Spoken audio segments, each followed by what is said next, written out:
Musulman dogallarim, şu suratda ara ihtilaf oklamaýlyň.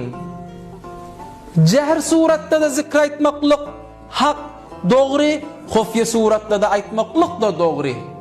Hazreti Abdülkadir Geylani Qaddesallahu sirruh Kutb-i zaman, Qaws-i jahan bolan adam ewliýalygyň ahyrky derejesine yeten adam şo.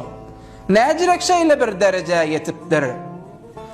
Cehr suratda zikr aýdyp, belend ses bilen zikr aýdyp, Allah'ny belend ses bilen ýatlap, şeýle bir derejä yetipdir. O tarapdan Hazreti Haca Bahaettin Nakşibend Bahavettin ata o da şeýle bir derejä yetipdir. Kutb-i zaman bolupdyr, Qaws-i jahan bolupdyr. O näjirek şu derejä yetipdir.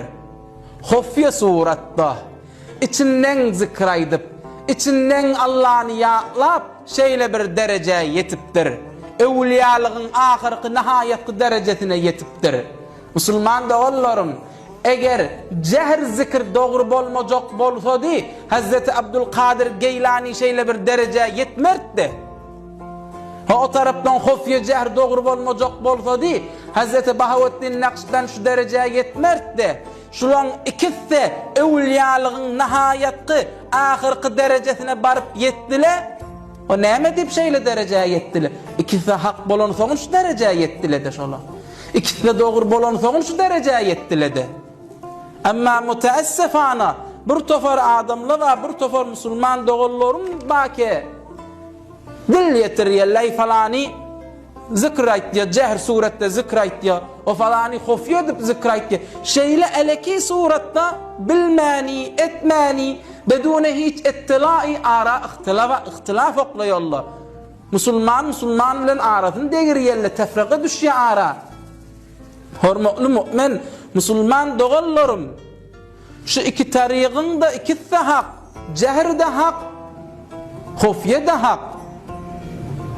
Amma ýardy musulman dogallarymyz ba, o gygyryp halk bilsin diýip, halk eşitsin diýip gygyryp zikr aýtsa, gygyryp mevlid okuysa. O ýa halk bilsin görsün diýip, boynuny gyşardyp eline tesbih alyp zikr aýtsa, halk görsün diýip. Şulaň hiç birisininki dogry däl. Halk bilsin diýip riýa edip zikr aýtýarlar. Şulaňkyň hiç birisi dogry däl. Olaň tariqaty ýokdur. Olaň tariqaty şeytanyň tariqatydyr musulman dogallar.